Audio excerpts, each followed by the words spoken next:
단 하나의 정통 정치 팟캐스트 정봉재 전국구 시작하겠습니다.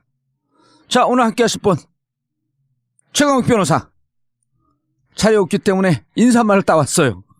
죄송하다고 제가 인사말이라도 남기고 가겠다고. 그래요? 안녕하세요.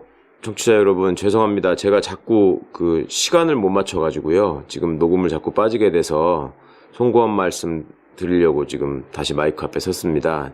그 지난번에는 저희가 그 녹음 일정을 잡는 과정에서 제가 전달을 좀 잘 못 받아가지고요. 그 날짜에 중요한 선약이랑 겹치는 바람에 뵙지를 못해서 따로 또 녹화를 하는 불상사가 있었는데, 이번에 또 제가 그전부터 예정돼 있던 무슨 국제행사 때문에 또 빠지게 됐습니다. 거기에 한두 달 전부터 제가 예정돼 있었던 행사에 참가를 해서 강연을 하는 일정이 있었는데요. 이번에 또 공교롭게 저희 녹음 날짜가 겹치는 바람에 또 뵙지 못하고 빠지게 됐습니다.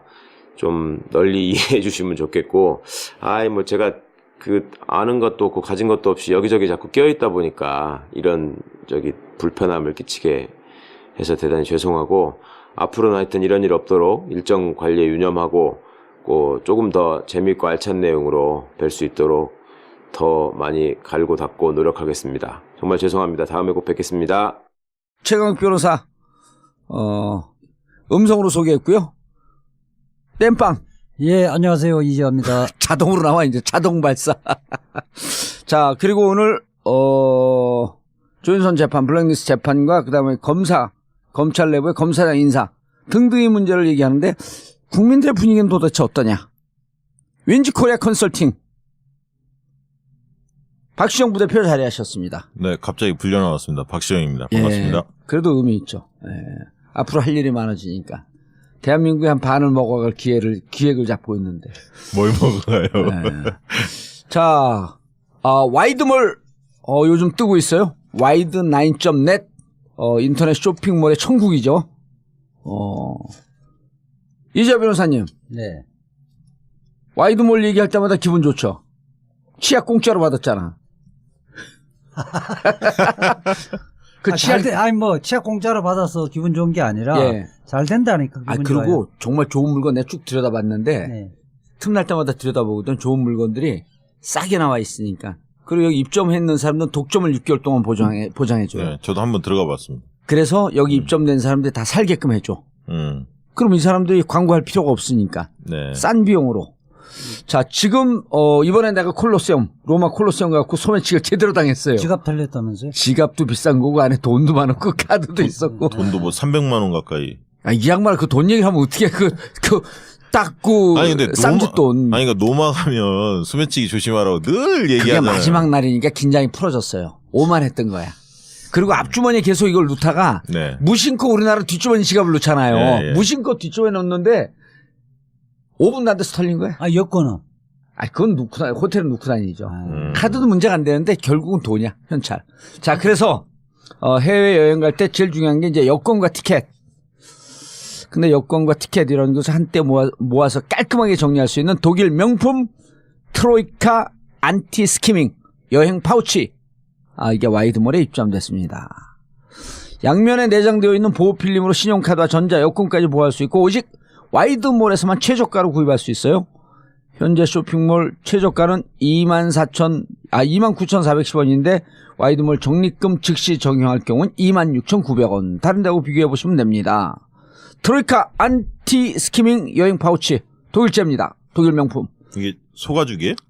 그건 소가죽은 그 다음에 있는 그래요? 쇼앤소파. 자, 소가죽이 들어와 있어. 천연 소가죽, 통가죽으로 만든 쇼앤소파가 와이드몰에 들어섰습니다. 가격은 비싸거든요. 그런데 어떤 소파가 좋은 건지 알 수가 없어 구입을 망설였다면 와이드몰 상세 페이지에서 한 번, 그리고 쇼앤소파 문의 전화로 2번 설명 듣고 판단하세요. 와이드몰의 적립금 즉시 할인 후 최저가 구입이 가능합니다. 우리 와이드몰에 들어와 있는 건 정말 믿을 만한 제품들. 이게 지금 폭발적으로 많이 늘어나고 있는데 우리가 목요일 금요일 날 방송할 때 안민석 의원 독일로 최순실 재산 찾으러 간다 그럴 때 네. 제가 이재 변호사 알지만 제가 500만 원 그 여비 보탠다 그랬거든요. 네. 재산 찾아와라. 예. 이런 데서 우리가 그 돈이 축적이 되면 그런 활동하는 거죠. 아, 그럼요. 그래서 쇼핑이 후원이다. 아직도 많이 늘었어. 쇼핑 후원이다.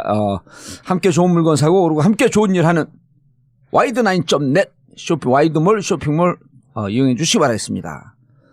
그런데 진짜 이게 그 돈 좀 여유 있을 때 꼭 필요한 일을 하는 분들 도울 때 우리가 보람이 있잖아요. 아, 그럼요. 예. 그리고 이번에 세월호 가족들 네. 그 신영 네. 카니발 네. 구인승 그것도 또 하나 기증했어요. 네. 의원님이 기증하셨다면서요. 예. 너무 좋아하고 막 자기들 네네. 사진 막 올리고 그러더라고. 예. 근데 그분들 그 여름에 다니기 불편한데. 와이드몰에서 벌써 수익이 그렇게 많이 난 건가요? 아니 그건 이제 내 개인 돈으로도 하고 뭐 후원 들어오는 것들로 하고 막 미리 하는 거예요. 일단 미리 하다 보면 또 돈도 들어오고 돈 들어오면 또 하고. 민변도 한번 또 후원해야 되는데 민변은 2년 전에 했나요? 작년에 했나요? 작년에 했죠. 작년에 네. 독일 그 민주주의 현장 연수할 때 아, 통일기행. 그런가요? 통일기행 그때 500 쌌죠 또. 아니 저기 그 이재호 변호사님 민변 회장 나갈 때 또 후원 안 했어요? 아이, 그걸 가면 안 되죠. 그건 후원하면 안 되죠. 그건 선거법. 선거법. 그럼요. 민변 선거법. 그건 내가 격려하고 담배 한 갑 사줬지. 그냥 돈이 들어갈 게 없어요. 예, 진짜 그때 그래요? 돈 들어갈 게 없었고 사람들이 너무 열심히 도와갖고. 네. 자 오늘 조윤선 여기서 중구난방으로 다 얘기를 해요. 여기저기서. 그러니까 예. 시간이 다소 좀 지나긴 했지만은 지나지 않았어요. 왜냐하면 그 항소심 있잖아요. 아, 그렇죠. 대법 있고 예. 우리 얘기 반드시 보거든요. 거기서. 항소심이 이제 제대로 예. 재판을 할 것으로 기대를 하고 예. 1심 판결이 도대체 뭐가 문제인지 결론부터 미리 답답한 사람들 위해서 말씀해 주시면 항소심에서 뒤집혀요 안 뒤집혀요? 항소심이 당연히 이제 뒤집히죠. 그 오늘 우리 얘기 들으면 100% 뒤집힌다. 그렇죠. 아하. 짜릿해요. 뭐가 문제예요? 항소심 재판부가 아직 결정 안 됐죠. 그렇죠. 네. 그리고 이거는 10명 중에 공범 10명 중에 예를 들었고 조폭이 와르르 들어갔어 10명이. 네. 예? 그중에 한 명만 무죄하고 나머지 9명은 징역 20년 살린 거야. 쉽게 얘기하면. 크게 세 가지 점에서 이제 문제점이 있다고 보는데요. 첫 번째는 지금 박근혜 최순실 재판은 아직 판결 선고 안 났잖아요. 그렇죠. 그렇죠. 예. 이 지금 블랙리스트와 관련해서 예. 그거는 별도 재판부가 있는데 이 지금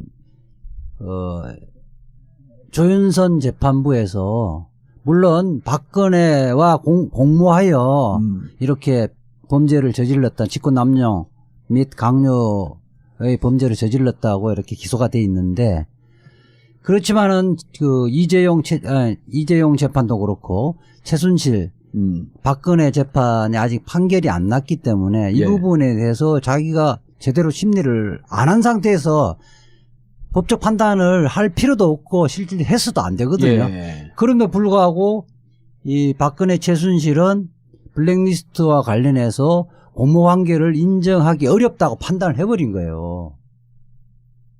그 제가 그 얘기를 왜 해? 그러니까 예. 그렇게 했다가 나중에 이게 그 보도 자료가 나간 이후에 그쪽 재판부에서 또 얘기를 했잖아요.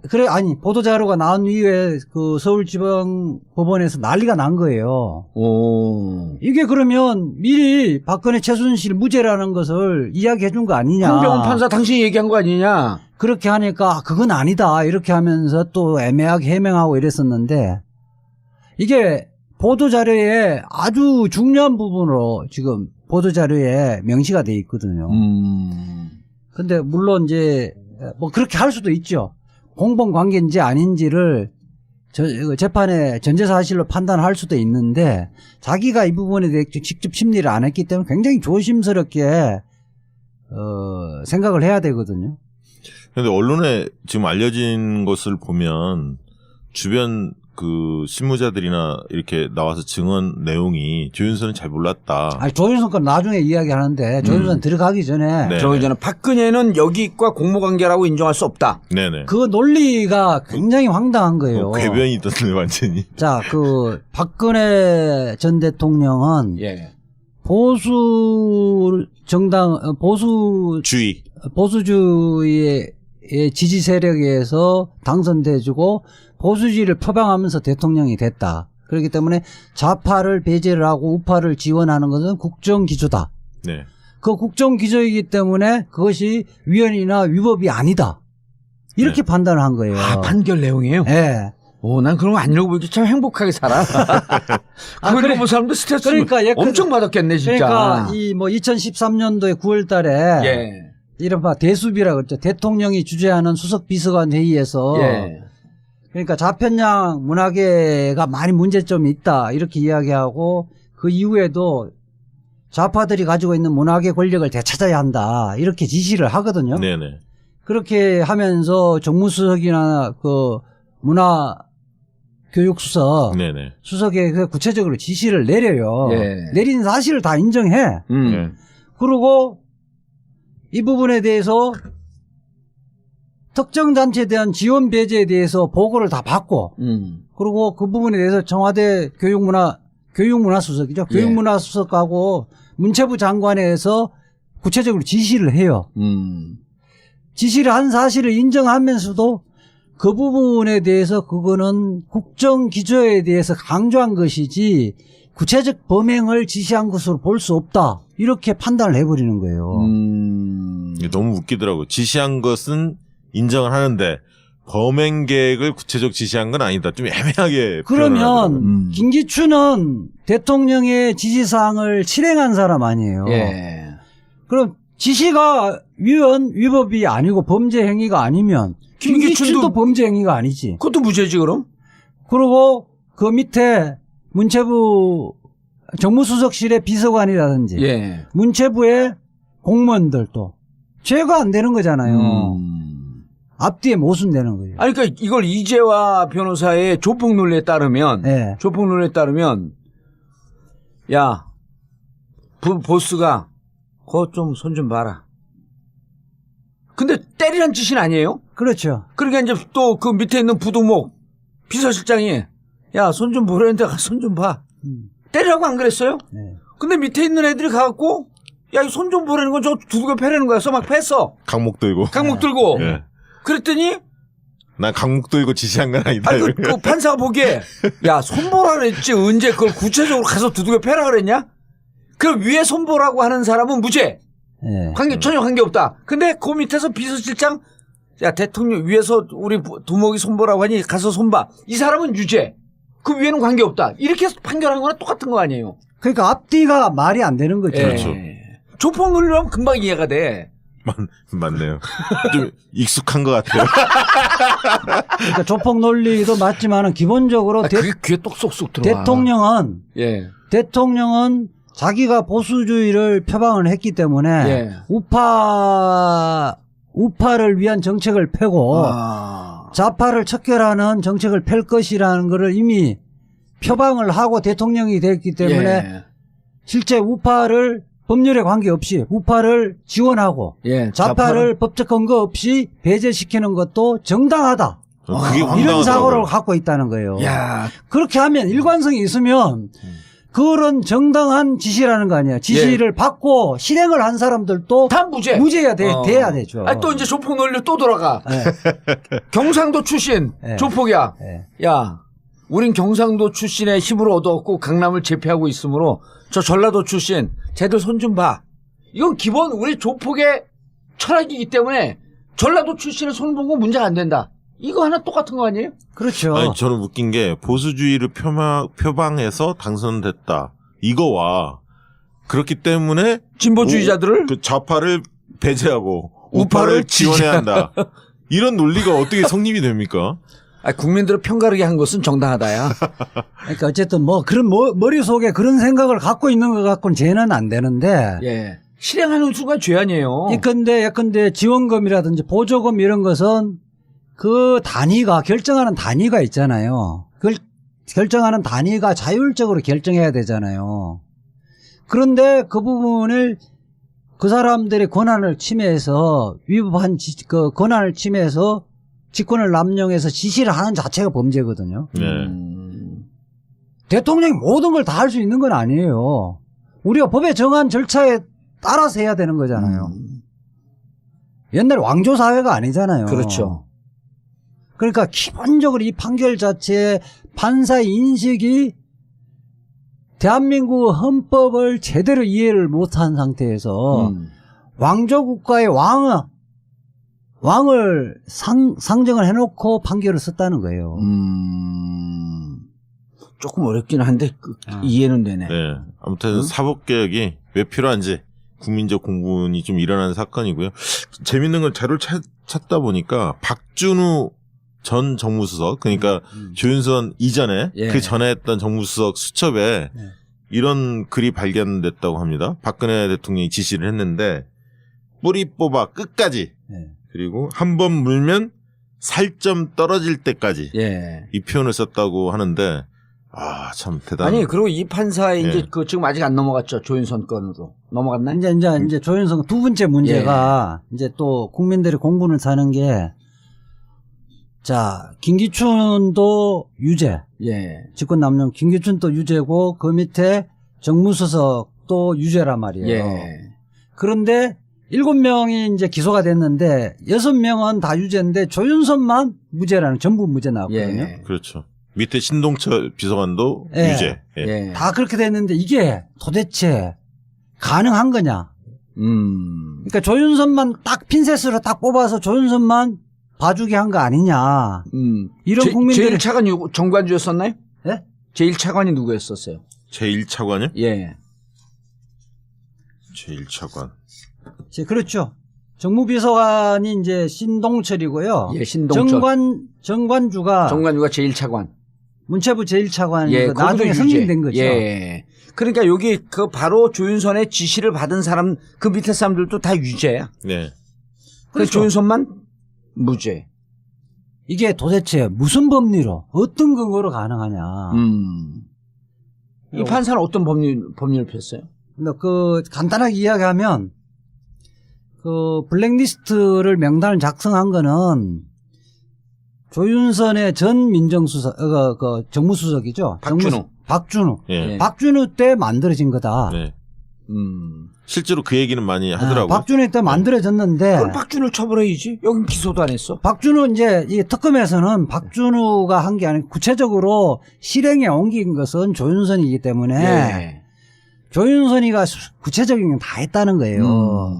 그렇게 본 것은 그때 당시에 조윤선의 그 정무수석 할 때 정무비서관이 신동철이가 있단 말이에요. 신동철이가 다 이야기를 했고 그 다음에 박준우가 인수인계할 때 다 이야기를 해줬다는 거예요. 조윤선에게 지금 그 정무수석실이 뭘 하는 데인지 예. 몇 가지 이야기했거든. 세월호. 예. 그 다음에 4대학 척결, 블랙리스트 TF 운영하는 거. 예. 이런 것들을 합니다. 이렇게 이야기를 했단 말이에요. 그랬더니 짜증을 냈다는 거 아니에요? 처음에 짜증낸 게 아니라 밝은 모습 있다가 어두워졌다는 거죠. 예. 얼굴이 그런 것까지 해요? 이런 일을 다 하냐고 이렇게 물어봤기 때문에 박준호가 뭐라 그랬냐면 우리 대통령님께서는 여러 가지 것들을 직접 다 챙기십니다. 이렇게 이야기했다는 거예요. 예. 그 이야기는 인수인계가 다 끝났다는 거 아니에요. 그렇죠. 명단 작성 아니더라도 행동 실행 집행 책임자 아니에요. 그 지금까지 이렇게 이런 과정에서 명단이 작성됐기 때문에 이거는 대통령이 굉장히 역점 사업이기 때문에 잘 아시고 앞으로도 이 일을 잘 챙기셔야 됩니다. 이런 이야기고 그것뿐만 아니라 그 밑에 이제 정무비서관이 보고를 해요. 보고를 하기 때문에 이건 보조금 좌파 배제하고 우파 또 그 지원하는 것은 비서실장과 대통령이 관심사항이고 이게 어떤 역시 그다음에 문화예술단체 조치 내역, 그다음에 관리 방안 보고서 이런 것들 비서실장하고 대통령까지 다 보고된 사항이다. 이렇게까지 다 이야기를 했거든요. 예. 그럼 다 한다는 거 아니에요? 다 한다는 거잖아요. 그럼에도 불구하고 이 재판부는 이야기 보고는 했는데 디테일하게 보고를 안 하고 대충 보고를 했기 때문에 안다고 인식하고 있다고 보기 어렵다. 예. 이른바 이 미필적인 고의도 없다고 본 거예요. 좀 맹하다 이렇게 본 거예요? 허수아비로 봤나요? 허수아비로 본 거죠. 예. 노희찬 의원 표현 따르면 투명인간. 투명 인간이 아니라 그냥 사람이 아니라고 봤던 네. 거죠. 이게 우리가 그렇거든요. 범죄를 처음부터 모의를 해야 공범이 되는 것이 예. 아니고 사람이 순차적으로 했다가 이미 벌어지고 있는 거예요. 예. 벌어지고 있는데 내가 그 사실을 알고 내가 그 일을 계속 했어요. 예. 거기에 일정한 역할을 했어요. 이것은 이제 법률 용어로 승계적 공동정범이라 그러거든. 아, 승계적 공동정범. 예. 그때부터 그 앞에까지는 책임을 안 지는데 예. 예, 근데 조윤선 같은 경우는 블랙리스트가 이미 다 작성돼 있다면 예. 작성하는 데까지의 책임은 없지만 그 이후에 그 부분을 실행에 옮긴 것은 자기 책임이라는 거예요. 예. 정무수석실에서 주요 업무로 하는 거고 그거를 전임자한테 승계를 받았고 후임 그 밑에 부하 직원들한테 그 보고를 다 받았던 거거든요. 예. 그런데 왜 이 지금 이 재판부에서는 책임이 없다고 이야기했느냐? 예. 그 부분은 신동철이 이제 신동철은 그렇게 이야기했어요. 그리고 어떻게 이야기했냐? 법정에서 어떻게 내가 비서관인데 내가 하는데 정무수석이 모를 수 있느냐? 이렇게 똑부러지게 이야기를 했어요. 예. 그런데 이제 좀 부연 설명하는 과정에서 지원 배제 시스템, 그러니까 블랙리스트. 좌파 지원 배제 시스템은 이미 들어왔을 때 조윤선이가 정무수석 들어왔을 때는 가동이 되고 있었다. 시스템적으로 가동되고 있기 때문에 윗선에서 지시기 때문에 매일매일 진행되는 것들이 일일이 보고할 필요는 없었다. 제가 한 차례 보고한 적이 있는 것 같습니다. 근데 그 이후에 내가 이거 그만했으면 그만하는 게 좋겠습니다. 이렇게 보고를 했어야 됐는데 그래서야 그 이후에 더 진척이 안 됐을 텐데 저도 그 후회를 하고 있다. 앞부분의 내용 즉 이야기하면 내가 알고 있는데 정무수석이 모를 모르고 있겠나. 이 부분은 믿어서 배제하고. 배제해버리고 내가 후회한다. 그렇게 못한 거 후회한다는 것만 딱 해서 예. 디테일하게 보고를 하지 않아서 조윤선은 모르고 있었다. 예. 이렇게 판단해버린 거예요. 그러니까요. 자, 이제 또다시 조폭 논리로 들어갑니다. 예. 막 싸우고 있어. 두들겨 패고 있어. 네. 그런데 딱 중간 보수가 따고 야, 저건 뭐 하는 거야? 난 지금 저쪽 다른 팀으로 가야 되는데 이렇게 하고 쟤들이 우리한테 잘못하고 지금 패고 있는 중이거든? 네. 들어서 계속 패. 자, 다 누구 패야 되는지 다 흰옷 입은 애들 걔들 우리 편 아냐? 쟤들 두들겨 패면 돼. 그러니까 응, 알았어. 너 가. 그러 들어간 거야. 네. 이미 패고 있었기 때문에 내가 폭력에 가담하지 않았다? 아니죠. 승계적 공동정범. 그렇죠. 패고 있는데 들어간 거야. 근데 들어간다고 그 바로 밑에 부하가 야 너네 뭐 하고 있냐니까 지금 패고 있어. 계속 패고 있고 굳이 계속 패라고 얘기할 필요가 없는데 나중에 법정에 와갖고 내가 이것을 계속 패는 게 문제가 있다고 얘기를 했으면 네. 안 팰 수도 있었는데 그 얘기를 하지 않았고 계속 팼습니다. 이게 무슨 관계야? 쟤들 패고 있는데 좀 이해가 돼요 이제? 아니 실제로 이재화 변호사를 뭐 때렸다라고 쉽게 지칭을 하고 쪽에 얘기를 하세요. 그럼 더 이해하기 편하니까. 그러니까 뭐냐면 이제 조폭 두목 같은 경우는 자, 조폭 두목이 정봉주. 네. 그렇게 A씨를 하면 들어서 하자고. 그렇게 하면 뭐 어느 정도 다 하면 예컨대 뭐 특정 집단에 예. 제가 아주 싫어하는 집단 한 50명이 있는데 걔들 손 좀 봐주라 이렇게 예. 하면 부하 직원들은 예. 오늘 누구의 사대기를 때렸다. 내일은 모레는 누구의 똥침을 났다. 예. 그다음에 뭐 누구 귀를 잡고 예. 그런 거를 일일이 보고할 리가 없잖아요. 그렇게 지시를 하면 알겠습니다 하고 예. 한꺼번에 필요하면 대충 이렇게 그렇죠. 해서 그럼 어떻게 되고 있냐로 어. 계속 지시한 대로 잘 패고 있어요. 예. 뭐 신경 안 써도 됩니다. 저희들이 알아서 잘합니다. 예. 이래버리면 다 된 거예요. 그렇지. 근데 나중에 법정에 갖고 마치 디테일하게 보고를 하지 않았고 난 때린 줄 모르고 있었다? 이런 거랑 똑같은 거 아니에요? 만약에 무죄가 되려면 이렇게 하는 거 아니에요? 저 사람이 알면 골치 아파. 저 사람 제끼자. 우리끼리 하자. 뭐 예를 들면 신동철 예. 비서관이 그 정도로 발언이 나와야. 야, 그럼 나중에 니네 우리 보스, 저 중간 보스가 갖고 쟤들 패고 있냐? 그럼 물어보면 아니요. 패긴 뭘 패고 있어요? 그거 관여하지 마세요. 신경 쓸 일 아니에요. 예. 이럴 때 무죄가 되는 거야. 예, 그렇죠. 그런데 이제 이게 뭐 하여튼 말이 안 되는 거고 예. 법리적으로나 그다음에 뭐 증거법칙에서는 말이 안 되는 거고 근데 또 궁금한 한 게 있어요. 예. 이 판사가 왜 여러 그랬을까? 왜 그랬을까도 있고 이 판사의 그건 기존 좀 이따가 또 얘기할 얘기하실 테고. 겁니까? 예. 근데 이 같이 이제 법정 구속된 사람이 우리 오늘 왜 같이 하고 있냐? 혼자 김상률 교육문화수석은 예. 이것도 마찬가지예요. 그 아마 조윤선보다 늦게 교육문화수석이 돼요. 그렇죠. 그렇기 때문에 마찬가지로 지금 같이 기소됐던 문체 비서관인 김소영에게 보고를 받아서 알아요. 후에 알게 되지. 예. 예. 똑같은 구조예요. 아. 근데 이 사람은 1년 6월. 실형받아 법정 구속됐잖아요. 아, 1년 받았죠, 1년? 예. 1년 받았어. 예. 1년 6월 받았어. 1년 6월 받아 법정 구속됐는데 똑같은 조윤선하고 똑같은 구조거든요. 나중에 보고를 받았는데. 예. 여기 나중에 보고 받았지. 거기는 매일 가서 보고를 하고 그러지는 않았을 거예요. 똑같이. 지금까지 대체적으로 이게 왜 중요한 건지 전체적인 개요를 이야기하고 나중에 지금 집행되고 있습니다. 예, 잘하고 있습니다. 이 정도로 보고할 거 아니에요. 그래서 똑같은 구조인데 김상률은 유죄하면서 실행을 때리면서 법정 구속. 조윤선은 그렇게 했다. 그래서 과연 그러면 조윤선을 왜 네. 조윤선만 이렇게 이뻐했느냐? 왜 봐줬느냐? 예. 이게 이제 국민들의 관심이죠. 국민들은 논리적으로 이 판결을 승복하고 이해하는 사람은 거의 없는 것 같아요. 아. 일반인뿐만 아니라 법조계에서도 대부분 그렇죠.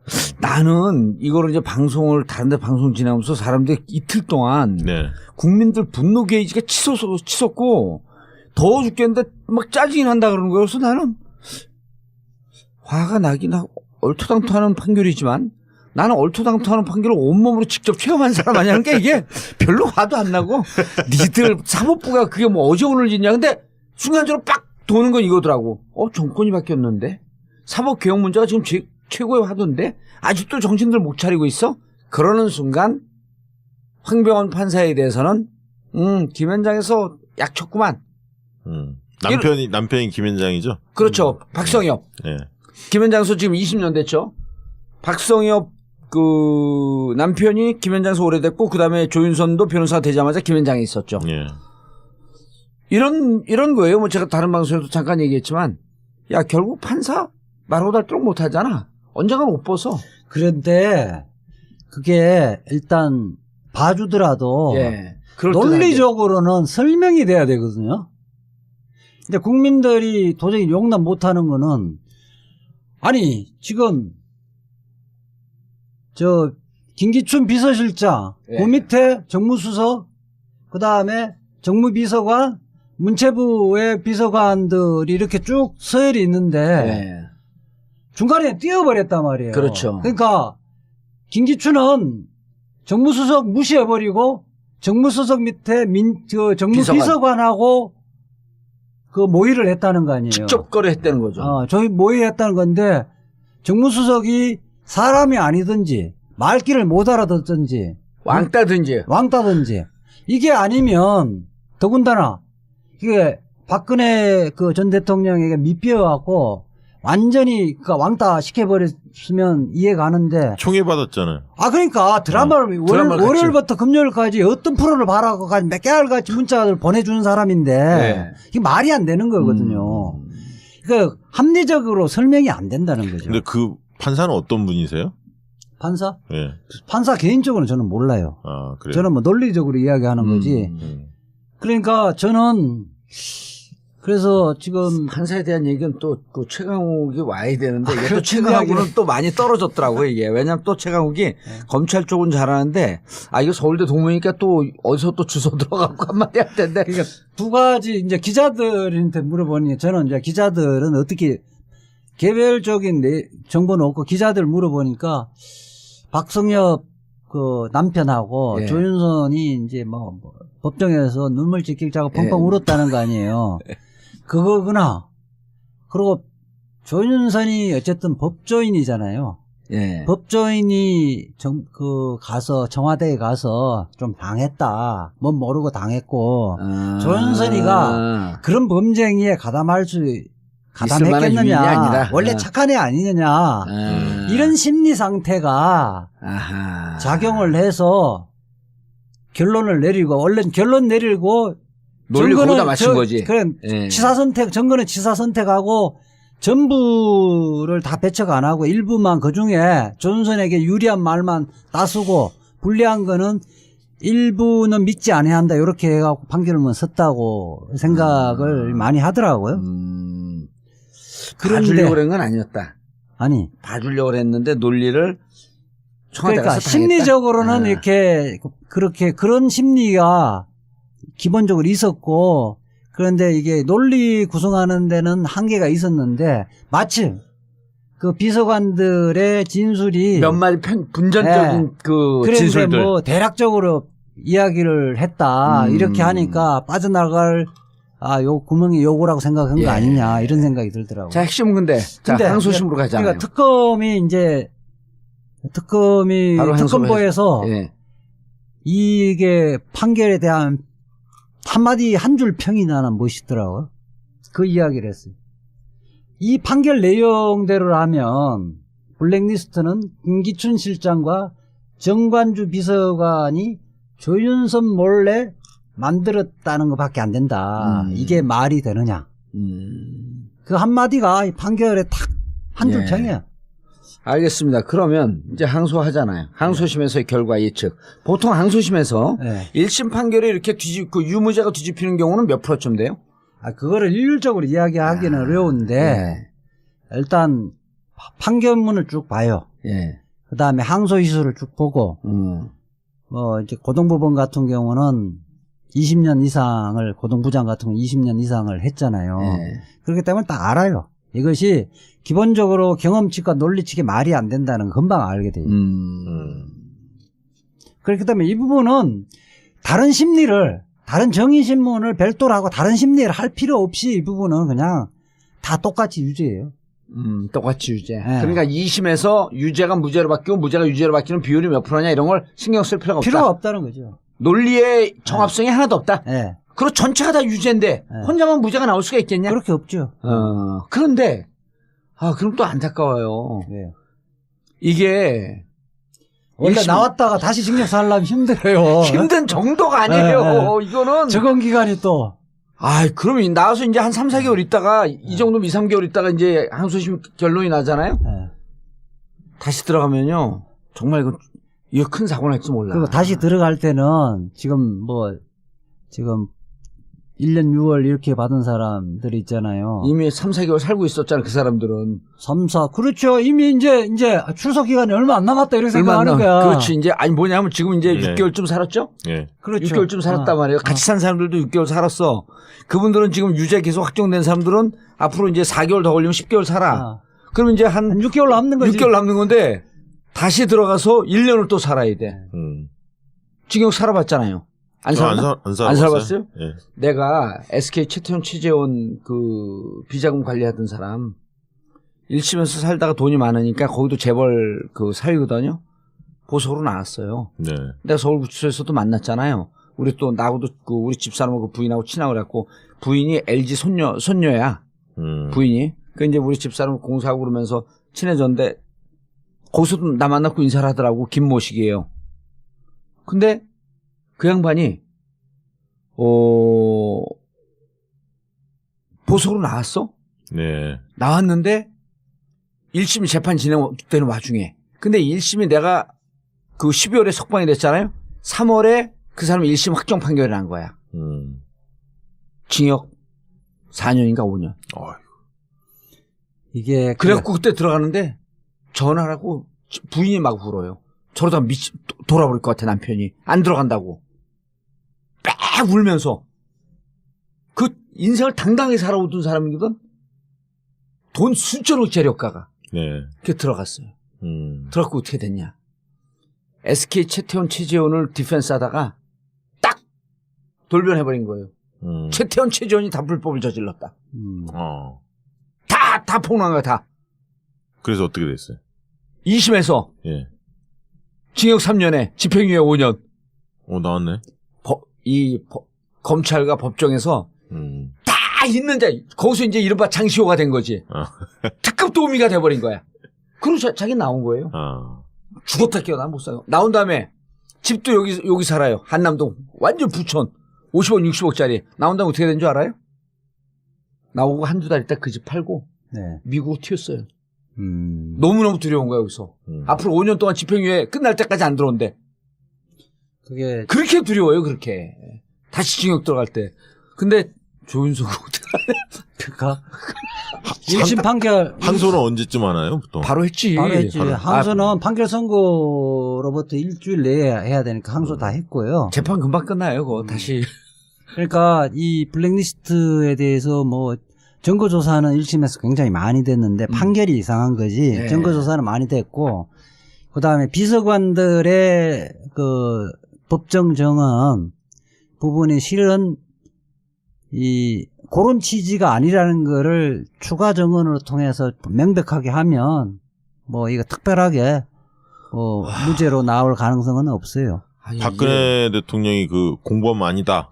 그 부분은 이 부분은 어떻게 됩니까? 그 부분은 이 지금 일단 기본적으로 논리 자체가 말이 안 되는 네. 거예요. 지들이 재판도 안 하고 조사도 안 했잖아. 논리 알고 아니기 때문에 박근혜 재판부는 이 부분에 실질적으로는 신경을 안 써요. 이게 논리적이거나 증거 법칙에 맞으면 사실상 영향을 미치는데 이거 엉터리 판결이어서 아니 그쪽에서 그러니까 저기 왜 자다가 느닷없이 육갑지를 떨고 공창을 있어. 두드리냐 이렇게 생각을 하지.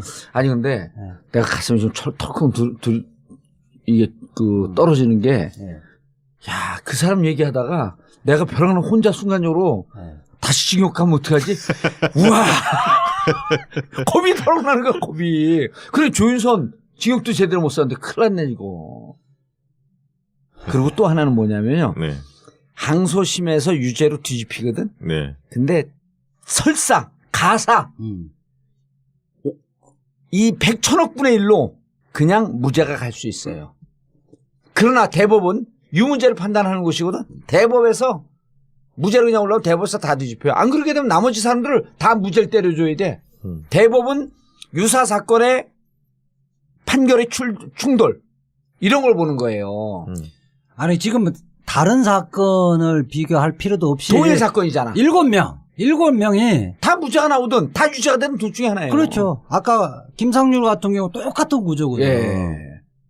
이 변호사님. 아니 그분이 제일 황당했을 것 같아요. 법정에 그럼요. 가서 그럼요. 법정 구속된 거잖아요. 당신이 그건 이상한 게 아니야. 김상률은 조윤선 논리를 봤더니 나에서 항소심에서 무죄 나오겠네. 이륙지대를 하고 있는 거야 또. 블랙리스트 이분들은 그래서 이 황병원 판사 나머지 7명에게 희망을 줬다는 의미에서 아주 긍정적인 의미예요. 야, 이 부장! 네가 부장이면 땅이야? 뭐? 저 인간 저건 쟤 오늘도 술술 풀리고 안 먹고 회수 갔냐? 내일도 신체 상태로 출근하겠구만. 아유. 고려 생활 건강 술술 풀리고 음주전 한포가 당신을 지켜드립니다. 특허받은 천연 유래 성분 숙취 해소제 술술 풀리고를 은하계 최저가로 딴지마켓에서 만나보세요. 야, 이 부장! 네가 부장이면 땅이야? 뭐? 저 인간 저건 쟤 오늘도 술술 풀리고 안 먹고 회수 갔냐? 내일도 신체 상태로 출근하겠구만. 아유. 고려 생활 건강 술술 풀리고 음주전 한포가 당신을 지켜드립니다. 특허받은 천연 유래 성분 숙취 해소제 술술 풀리고를 은하계 최저가로 딴지마켓에서 만나보세요.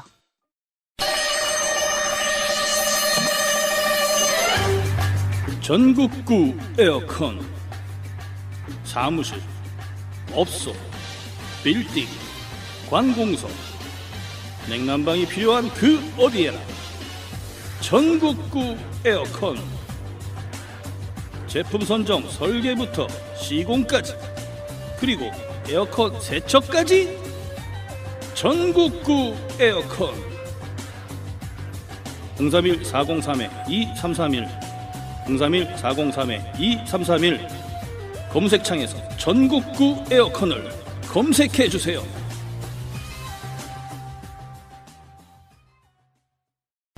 아직도 방충망 없는 폴딩 도어를 사용하고 계신가요? 폴딩 도어엔 방충망 설치가 어렵다고 생각하셨다고요? 시엔월 주름 방충망만 있으면 고민할 필요가 없습니다. 방충뿐만 아니라 사생활보호, 자외선 차단까지. 국내 최초 최대 높이 3m, 너비 10m까지 시공 가능한 시엔월 주름 방충망. 폴딩 도어뿐만 아니라 현관, 썬룸 등 원하는 장소에 설치할 수 있습니다. 돌돌 말려 들어가는 자동 방충망이 아닌 원하는 위치까지 열고 닫을 수 있는 수동 방충망이라서 내구성이 좋을 뿐만 아니라 우리 아이들에게도 안전한 시엔월 주름 방충망입니다. 더 자세한 내용을 알고 싶으시다면 1661-1142로 전화 주십시오.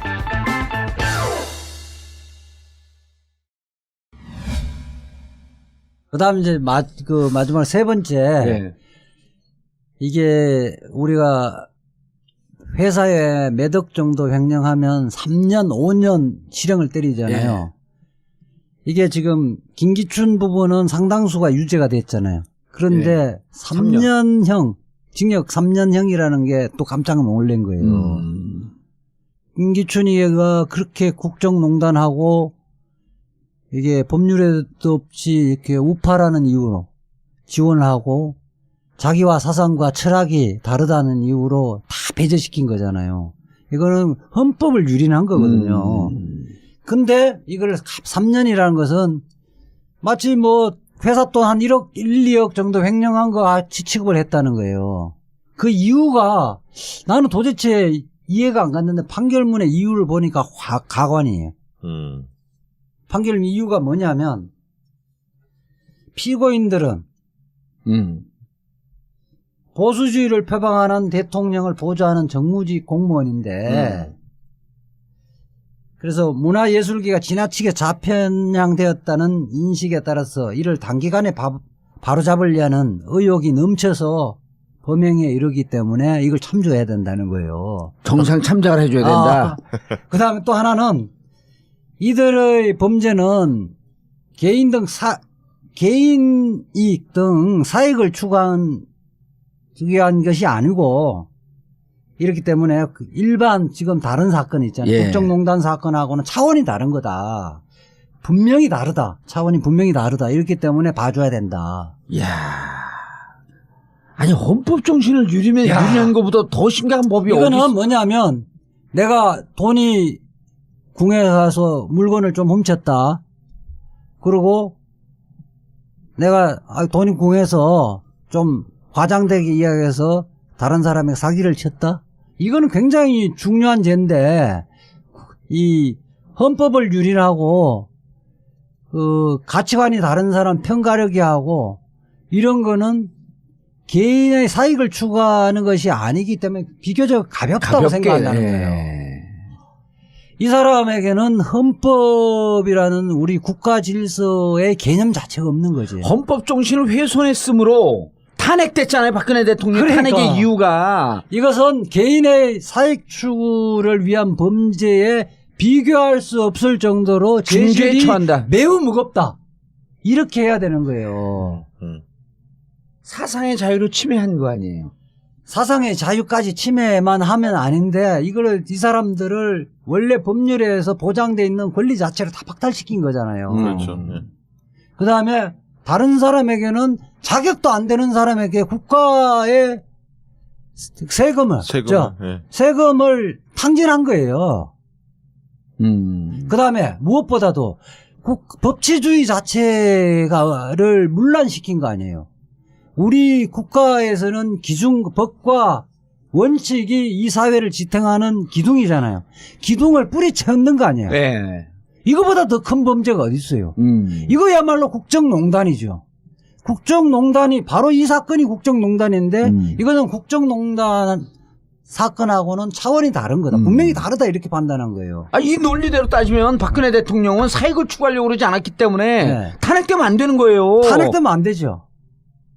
이게 박근혜 대통령 이 사람 5% 안에 들어가 있는 사람이네. 박근혜 전 대통령의 탄핵됐다는 거를 피고인들이나 공범자들을 인적사항을 다 쓰잖아요. 몇 월 며칠 헌법재판소에서 탄핵당한 자이다 이렇게 다 쓰잖아요. 예. 그거도 안 썼어. 그저 약칭을 박근혜 전 대통령이라고 약칭을 썼어. 이하 박근혜 전 대통령 이하 대통령이라고 표시한다. 그래서 계속 대통령이라고 이야기를 하죠. 야. 기본적으로 사상에 여기서는 문제가 있네 이 사람은. 이 판사의 뭐 제가 생각에는 아마도 추정을 하건데 박근혜 대통령은 별 죄가 없다. 그리고 자기 마음속에서는 아직도 대통령이라는 생각이 있지 않을까 난 조심스럽게 좀 추단을 해볼 수 있을 것 같아요. 그러네. 보통 이렇게 하면 이하 전 대통령이라 한다 이 정도는 쓰거든요. 예. 그리고 앞에 표시할 때도 정확하게 피고인 박근혜라고 한다. 피고인. 그러니까 보통 타점한 그렇게 피고인이니까. 그러니까 피고인은 표시가 안 되니까 그러니까 뭐 몇 대 대통령으로서 몇월 며칠 헌법재판소의 탄핵 장한자이다. 이하 다 기니까 박근혜 전 대통령 다 기니까 이하 전 대통령이라 하든지 아니 이하 박근혜라 한다 이렇게 하면 되는 거거든. 근데 이하 대통령으로 칭한다 그랬어요? 대통령이라고 칭한다고 해갖고 그렇게 다 돼 있어. 아, 이런 깨알 같은 건 우리 못 찾아냈는데. 예?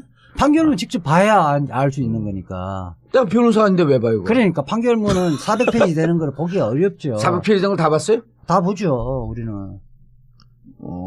요즘 수입 안 들어온다 그러니 할 일이 없나 본데. 심이 아니라, 눈이 퀭한데요. 아니, 우리가 이제 중요 요즘 돈 못 사건들은, 번다고 막 죽으려고 그래. 중요 사건들은 그렇게 사실은 판결문을 봐야지 일반인들은 신문을 보고 하는데 네. 신문들은 전문가들의 해석이 아니어서 맞아. 믿을 수가 없는 거예요. 왜냐면 요즘 내가 네. 만주 변호사가 돼갖고 신문 판결 이런 거 해석한 거 보잖아요. 다 틀려. 내가 해석하는 것만 또 틀려. 그럼 내가 또 이제 최강 완투펀치 이재화 최고한테 물어보잖아. 그거 갖고 방송하잖아요. 변호사들 깜짝깜짝 놀래. 자문료 좀 드려야 하는 거 아니에요? 다 주죠. 아, 그래요? 예, 칭찬해 주지, 칭찬. 예, 말 한마디로 천냥빚을 갚는다. 블랙리스트는 뭐 대략적으로 한 그 정도 세 예. 가지는 정리될 것 같고요. 예. 또 하나의 관심은 검사장 예, 인사. 검찰 이제 박상기 법무부 장관이 이제 임명이 돼지고 네. 문무일 검찰총장이 되면서 검찰 개혁이 이제 초미의 관심사잖아요. 예. 그 이제 제도적 개혁은 뭐 몇 개월 또는 1년 정도 시간이 필요한데 우선 첫 단추가 인사잖아요. 예. 그래서 첫 인사 중에 검사장 인사가 향후 인사의 방향을 가르쳐주는 방향타 역할을 하는 거니까 7월 27일 날 이제 고위 간부들, 검찰 고위 간부들 인사 단행했잖아요. 예. 검사장 인사를 했었는데 36명에 대한 인사를 했단 말이에요. 그것이 갖고 있는 뭐 의미가 무엇인가. 이제 예. 언론에 보면 뭐 우병우 라인을 다 속아냈다. 정치 검찰 다 속아냈다. 뭐 그렇게 하는데 과연 그런가? 우병우 라인이 지금 생존해 있는 사람은 없는가? 과거 정권에 빌붙어서 검사의 본연의 의무를 다하지 않은 검사들이 여전히 생존한 사람은 없는가? 이런 거를 좀 살펴봐야 될 것 같아요. 네. 관심이 없어요? 있어요. 그거 잘 몰라요, 사람들이. 이번 검사 인사의 의미를 잘 몰라요. 그러니까 이제 언론에 보면 일부 언론에서는 우병우 라인이 다 제거됐다. 대체적으로 제거됐다고 보도를 하는데 그렇지 않다는 거예요.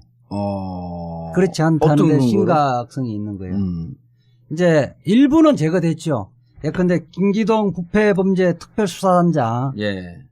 을 이제 그러니까 수사 일선이 아닌 교육기관의 사법연수원 부원장으로 전보시킨 거. 네, 그건 많이 나온 것 같아요. 예, 그 보도에서. 부분은 뭐냐면 이게 사법연수원이라는 것은 법원 조직이잖아요. 네. 학생들을 가리키는 사법연수원생들을 가리키는 거잖아요. 예. 그래서 검찰이 거기 가 있는 거는 굉장히 한직이죠. 그러니까 말하자면 물 먹었다고 이야기하는 거고 지금 요번에 서울고등법원장이 됐던 조원석 예. 우병우하고 같은 연수원 기수고 우병우 때 이 자리에 가 있었죠. 예, 19기예요? 예, 그렇죠. 19세. 예. 그 사법연수원 부원장으로 가 있다가 지금 꾹꾹 참고 있다가 이제 검찰 내 제2인자인 서울 고검장검사장으로 갔죠. 그 자리에 이제 광주 출신인가 그분이죠? 예. 네. 김기동을 보냈다는 거. 예. 이건 상징적 의미가 있고. 아니, 이 양반이 그때 세월호 김기춘 라인으로 해갖고 법무부에서 지시 있을 때 검찰 측에서 이제 후배 편을 후배들 세월호 선장을 네네. 업무상 과실치사 혐의로 기소해야 된다라고 하는 그 주장을 했다가 청주지검장으로 가요. 그렇죠. 그때 대검 그 형사부장이 예. 형사부장이 있었을 때인데 형사부장이 이제 대검 저기 광주지검에서 예. 세월호 수사하는 걸 총괄을 하는 거거든요.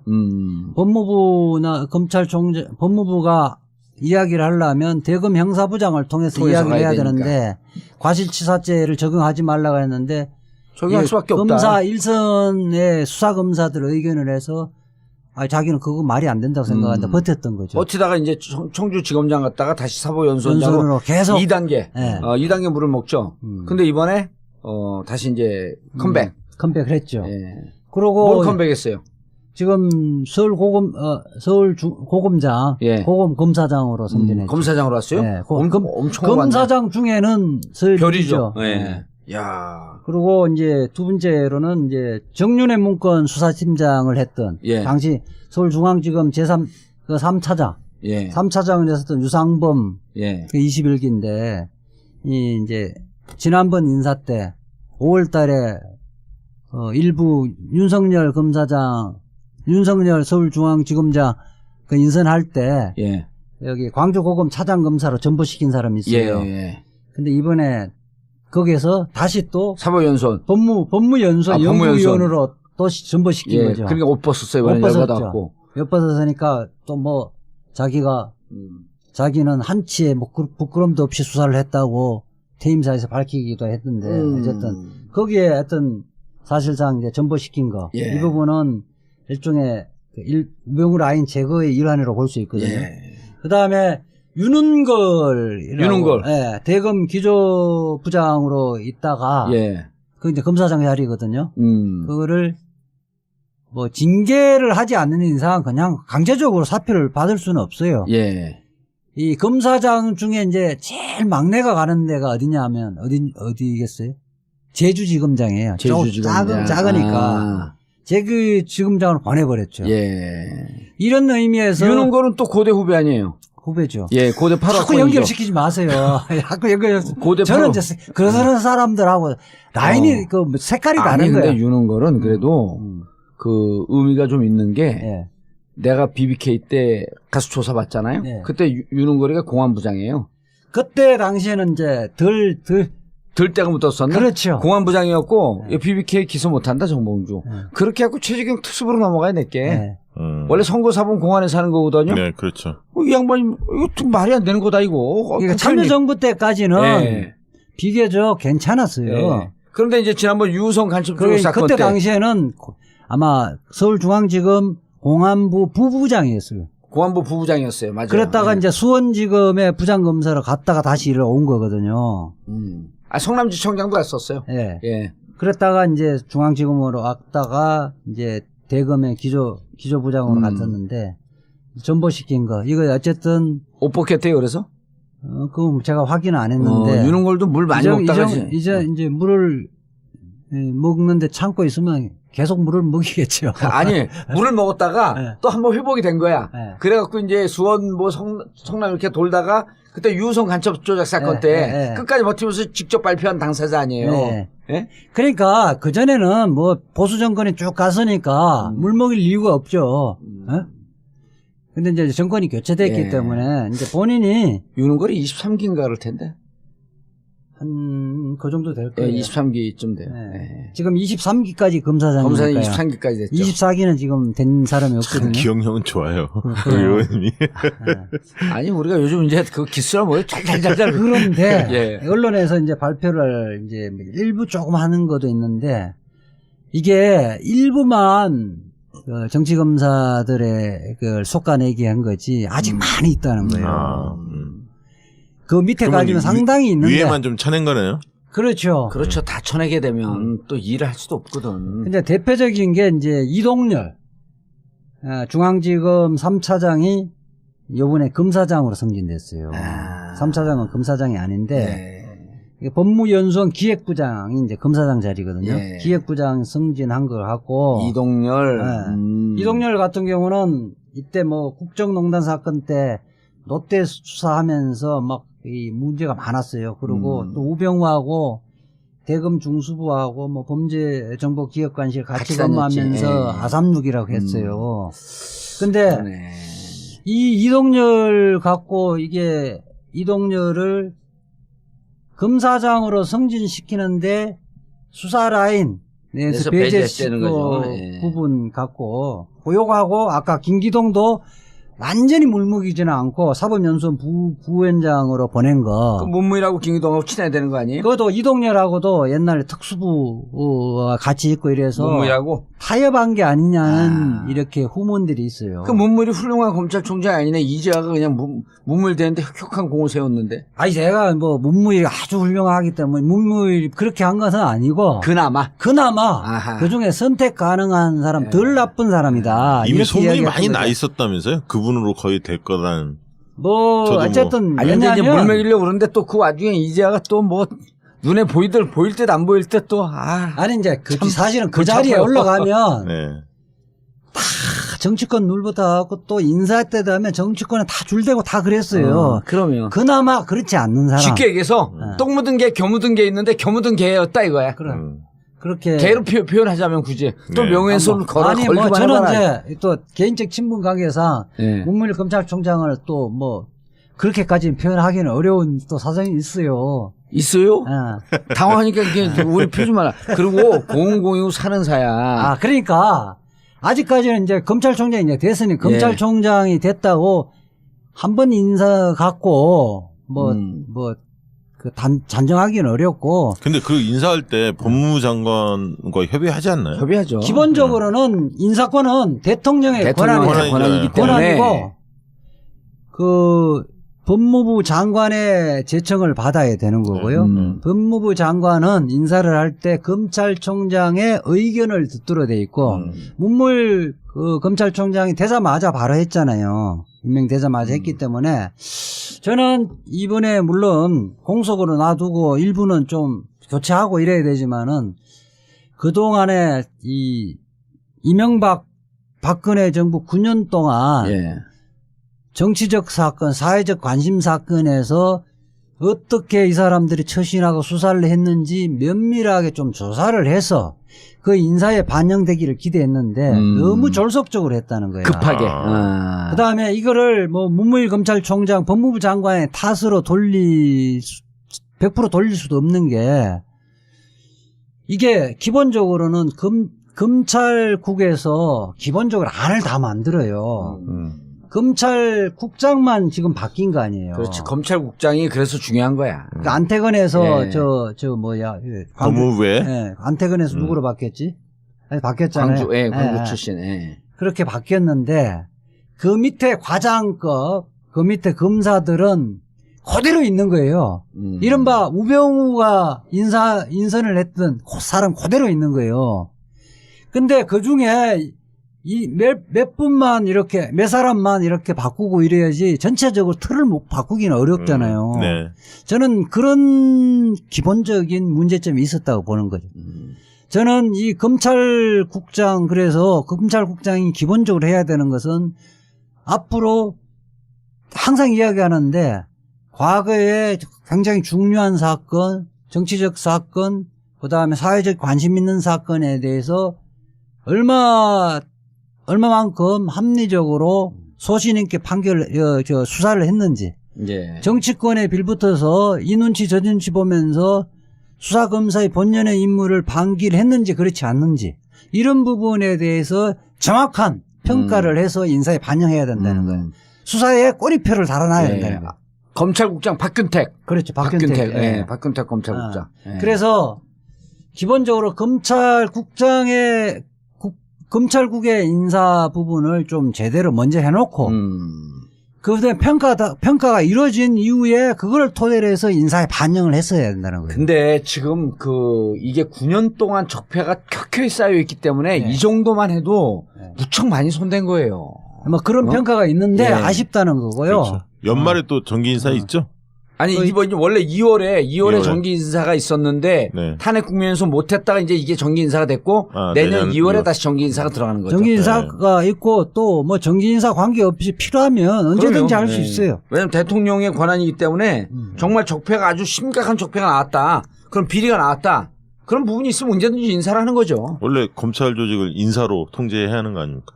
그다음에 이 언론에는 또 안 나오는 두 사람을 꼭 내가 반드시 좀 예. 지적을 좀 했으면 좋겠는데 그 내곡동 그 사저 예.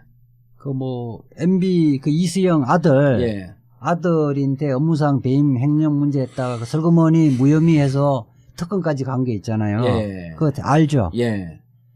그 수사를 그 수사팀장이 요번에 검사장으로 승진됐어요. 박윤혜라고.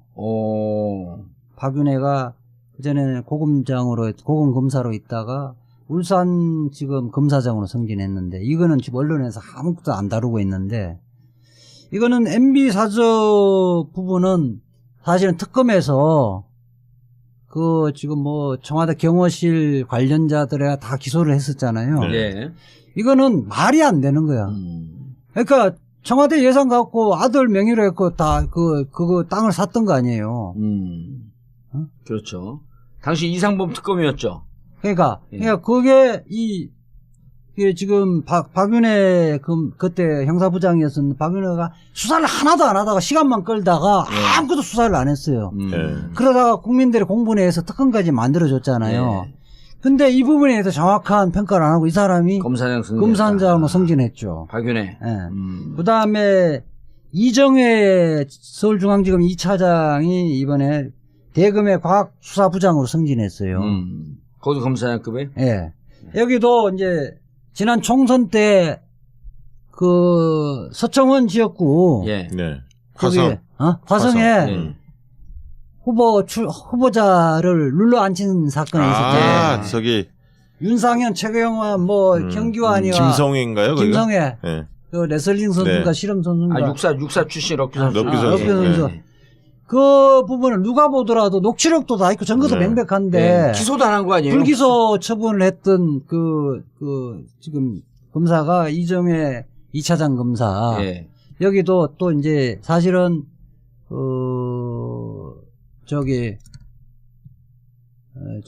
수원에 있던 내란 음모 사건에 사실 국민들의 인형 공세에 의하지만 굉장히 무리한 수사를 했거든요. 네. 거기에 일단 그 수사 성과를 해갖고 서울로 올라와요. 그랬던 사람인데 이 부분에 대해서 이 사람도 이번에 검사장으로 승진했던 거, 이 부분은 좀 문제가 있다 이런 네. 생각이 들어요. 자, 어쨌든 그래도 이번에 속간할 만큼 속간했는데 아직도 여전히 정치 많이 검사들 남아있다. 많이 남아있다. 네. 그러니까 검찰을 보기에 이제 적폐 세력이 좀 제거됐고, 네. 그러니까 이런 것도 있네. 문무일도 끊임없이 안경을 쓰고 네. 경계와 견제 눈치를 갖고 있지만 여전히 검찰 개혁을 잘할 수 있도록 또 끌 땐 끌어주자. 그렇죠. 그런 네. 것도 있는 거예요. 그리고 기본적으로 이 부분은 법무부에서 잘해야 되고요. 네, 법무부에서. 원칙적으로 잘하고. 법무부가 일단 연구업다가 있잖아요. 법무실장. 우선 이제 법무부가 이제 일단 탈검찰을 선언했죠. 선언을 했고, 뭐 검찰에서도 그 부분을 시인을 일단 그 부분은 인정하는 예. 분위기예요. 그래서 실국장이 8개 실국장이 있는데 예. 지금 박상기 법무부 장관은 검찰국장 자리 외에는 예. 다 비검사 출신으로 외부에서 충원하겠다. 8개 실국장 중에서 지난 정권에서는 한 명만 빼고 다 검사 다 출신. 그 네. 검사가 파견 나왔거든요. 네. 근데 이제 역전이 된 거야. 한 명 박균택 검찰국장. 그거는 이제 검찰 수사관계 인사 예산 이런 거 담당해야 인사 예산 돼. 이런 거 다 담당하고 네. 수사 진행 네. 상황을 봐야 되니까 그것만 놔두고 나머지 7명은 민간인 변호사 출신들. 변호사든 아니면 판사 했든 전직에 관계없이 로스쿨 교수든 뭐. 그렇게 그 외부 인사로 하겠다. 예. 그렇게 하면서 대통령령으로 직제 규정을 개편을 했거든요. 그래서 일부는 지금 뭐 법무실장의 이용구 변호사는 부장판사 출신이거든요. 예, 법무실장. 법무실장으로 돼 있고 이제 앞으로 기조실장이라든지 뭐 등등 해서 실국장 자리는 그게 검사장 지금까지 다 검사장이었거든요. 예. 검사장에서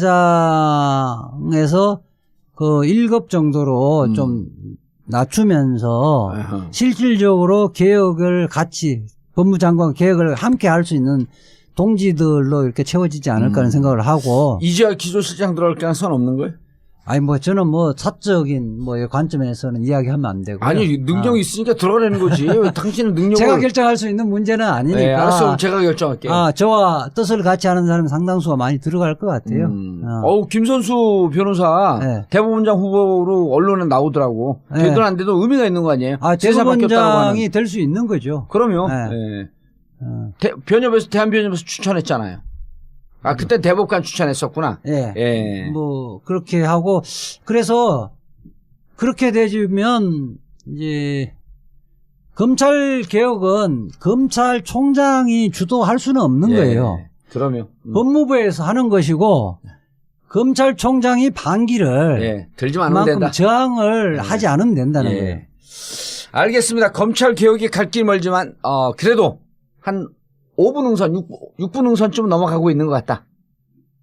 저는 이제 3분 응선 정도. 3분 응선 넘었다. 저희가 사실 이렇게 여론조사를 여러 가지 해보면 예. 적폐청산 중에 가장 시급한 분야가 어디냐 물어보면 검찰 개혁. 검찰 개혁이 예. 1위입니다. 2위는 어딜까요? 국정원. 아닙니다. 2위는 재벌개혁. 3위. 3위가 국정원. 4위가 언론. 예. 근데- 언론, 4위가 언론이에요? 네. 그럼 팟캐스트를 활성화시켜야 된다. 그리고 그래서 우리가 이번 동영상 버전으로 나가는 거예요. 국민들이 가장 분노하는 게 최순실 재산 몰수하는 거. 이거 반드시 추진해야 한다. 그러니까 안민석 우리가 이제 목요일 날 안민석 뜨고 있습니다. 뜨고 있어요. 안민석 네. 목요일 날 업데이트 시키거든요. 예. 목요일 밤에. 예. 진짜 듣보잡이었는데 완전 떴어 이제. 그리고 이제 국민들이 예. 이게 현 정권에 대한 기대 지점이 바로 적폐청산이고 적폐청산을 통해서 공정한 사회 정의로운 나라 만들어달라는 요구이고요. 적폐청산 중에 사면복권 얘기는 없어요? 그 얘기는 없더라고요. 나는 잊혀져가고 있는 거야. 적폐청산 사면복권은요. 예. 과거의 것을 이제 부활시키는 게 적폐청산은 아니고 적폐부활이야? 양심수 석방하고 양심수 석방. 사면복권 같은 경우는 과거의 부당한 판결에 의해서 부당하게 징역 살았던 사람들을 복권시켜주는 거기 때문에 적폐청산이 아니고 정의의 부활이죠. 그러니까 저는- 사람들이 예. 이런 생각을 갖더라고요. 왜 검찰개혁을 저렇게 중요하고 시급한 과제로 보냐면 이제 우병우 사태나 뭐 이런 걸 다 받고 첫째는 두 번째는 보니까 대통령 권력은 5년 지나면 끝인데 검찰은 검찰 주구장창 자기들이 해먹는 거니까 그렇게 보고 있고요. 그 다음에 이제 한 가지만 더 말씀드리면 전 정권 보복 아니냐 뭐 이런 얘기들이 많이 나오잖아요. 문서버 나오고 4대강 재조사 나오고 이러는데 어쨌든 잘못된 것은 이참에 뿌리 뽑아야 한다. 개년치 말고 정권 초기에 국정기대감이 높은 이 시기에 적폐청산을 전력을 다해달라. 그런 측면에서 100대 과제에서 1단계를 혁신기라고 규정을 하고 청와대 내년 말까지 적폐청산에 적극적으로 나서겠다 이렇게 표방한 것에 대한 국민적 공감대는 상당히 높습니다. 그런데 나는 개인적으로 네. 그렇게 오랫동안 군사독재 정권 30년, 35년 아니에요. 그리고 또 이 보수 정권이라고 하지만 사실 군사독재 정권보다 더 심했거든. 근 40년이야. 그럼 일제까지 하게 되면 이야. 그러면 한 80년이에요. 네. 그래서 이게 한 번에 뿌리 뽑힐 수는 없고 없죠. 네. 이번에 좀 뽑고 또 다음 정권에서 완전히 뿌리 뽑고. 그러니까 그래서 사람들이 볼 때 기득권층의 저항이 만만치 않기 때문에 선택과 집중을 잘해야 한다. 그럼요. 검찰과 언론. 굉장히 영리하게 접근할 필요가 있다. 이렇게 검찰과 언론. 그리고 그래서 국민들이 이번에 문재인 대통령이 잘하고 계시지만 그리고 또 선한 이미지가 있잖아요. 다음에는 좀 뿌리 뽑은 근거 위에 다음은 좀 독한 대통령이 나와서 다음 얘기하니까 얼굴에 막 웃음이 다음 팟캐스트에 돼요. 집에 가요 그냥 이제. 자, 정봉주 전국구 마치겠습니다. 감사합니다. 감사합니다. 감사합니다. 1, 2, 3, 4.